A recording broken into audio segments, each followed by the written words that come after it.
it's a thriller, it's called Icarus. It's set in an abandoned building, and there's kind of an extra wide establishing shot of the room, and then there's silence, except for the ticking of a clock. There's a close-up on some candles in the corner, and one of them's flickering, and the rest aren't.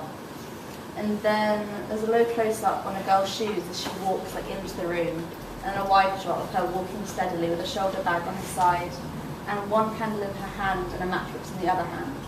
And then it's a switch to a walking shot of a male. It's kind of implied that he's an assassin, and he's walking through a corridor. And then it goes back to the girl, and she reaches the other candles, and there's a tracking shot as she bends down to a crouch, puts her candles on the floor. There's a close-up of the matchbox being lit, and a lingering shot on the lit match, with the diegetic sound of the match being struck.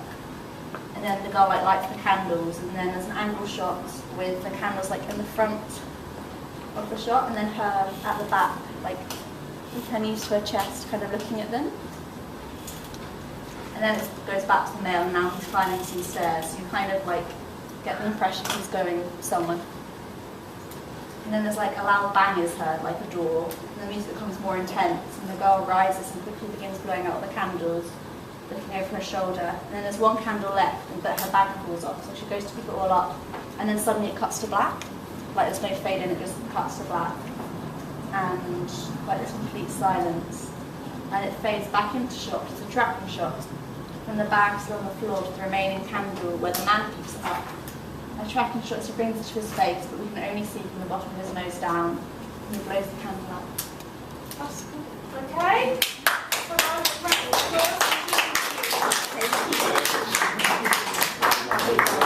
Okay, so that's the title sequence, but what's the idea for the film?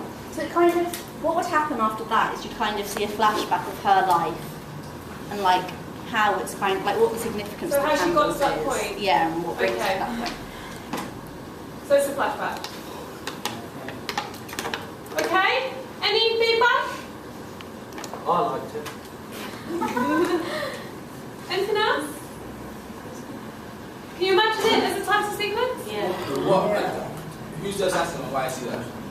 You will find that out. Yeah, he does. Because you don't find out in the title sequence. The story does. And then that kind of helps create the suspense. You know how So we've watched the film to find that out. Right, sorry tonight, you know how you said that she's got candles, and for me, when I think of candles, I think of old times, and she's got a match. I would think you have a torch or something like that. And you see how you said assassin.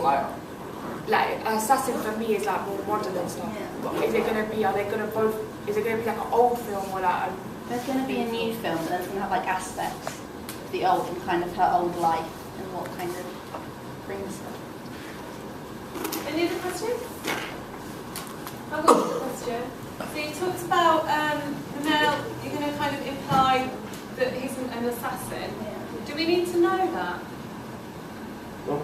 Do we need to know that he's an assassin at this point? Or through the cutting, can you kind of make the audience try and make the connection that he probably is, so you're not giving it all away? I don't know, what do the rest of you think?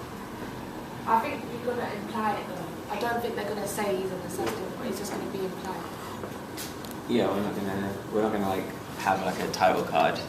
No, what I'm saying though is, because I looked on your blog and it talks about how you'll have a knife and whatever, and what I'm suggesting is that through the actual cinematic elements, so through the editing, so just through the placement of cross-cutting, you're making a connection between the man and the girl.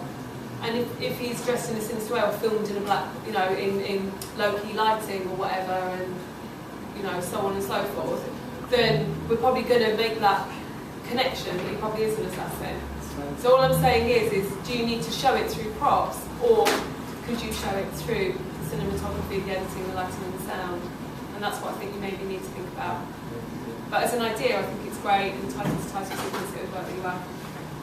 Alright? Well done.